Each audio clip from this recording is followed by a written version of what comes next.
অনুরাগের ছোঁয়ার আজকের পর্বে দেখতে পাবেন রূপা পুলিশ তার একটা অংশকে বলে আমি কৃষ্ণের সাথে মনে মনে সে রিলিজ চলে গেছে। রূপা অনেক কিছুর মধ্যে মনে আছে কৃষ্ণর কথা বলে এই রূপা কৃষ্ণর সঙ্গে দেখা করার জন্য যখন কৃষ্ণ বলে ডাকে তখন কৃষ্ণ বলে তুমি এসেছো। রূপা বলে কৃষ্ণ তুমি কোনো আশায় থেকো না আর বাড়িতে ফিরে এসেছে কিন্তু একজনকে বিয়ে করে ফিরেছে এই কথা বলে তোমার সোনা কৃষ্ণ স্বপ্নে কৃষ্ণ বলে স্ত্রী ফিরেছে। ঠিক আছে কৃষ্ণ তুমি সেখানে ছিলে তোমাকে দেখতে দেখতে কি হয়েছিল কৃষ্ণ বলে সেই ছেলেটি সোনাকে ড্রিঙ্ক করিয়েছে হতে পারে এর মধ্যে কিছু ড্রিঙ্ক ছিল আমার এই কথা বলার জন্য আমার বাড়িতে গিয়ে কৃষ্ণ আর রূপা আমার কথায় সেই সময় সূর্য আসে আর রূপাকে বলে রূপা আমাদের কৃষ্ণর সঙ্গে দেখা করার জন্য কার মিশনে এখানে ন্যূনতম কি আপনি বলুন না আপনি এখন এটা ভাবছেন যে আমি আপনাকে সমর্থন করতে চাই না কেন আমি কৃষ্ণকে রিলিজ করার জন্য এসেছিলাম কারণ কৃষ্ণ নির্দোষ কিন্তু আইনের জন্য আমার কাছে নয় তোরা সোনার সাথে যেটা করেছি তার জন্য তোদেরকে আমি কোনোদিনও ক্ষমা না করার জন্য আমার মেয়েটা ছোট ডিসিশন নিতে 7 বার আজকের তোমার জন্য সেই ছেলের বাড়ি এসে রূপাকে সোনার বাবা বলে আমি এখানেই সূর্যকে রূপান্তরিত করেছি। রূপা বলে সোনার ছেলের সাথে ক্লাবে কি পাওয়া গেছে বাবার কাছে জানতে চেয়েছি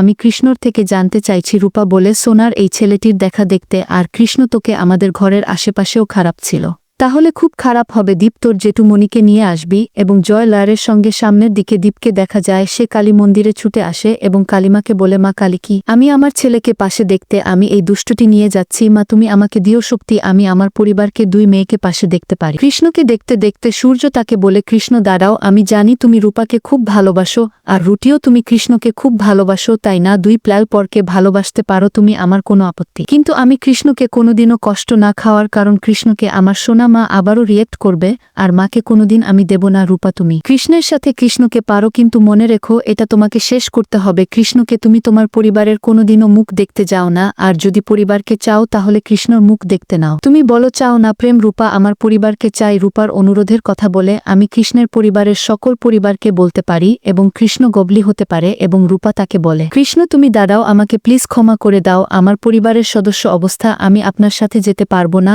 আর আমি যদি তোমার সাথে পার্থক্য করতে পারি তাহলে আমি কোনো সমস্যায় পড়েছি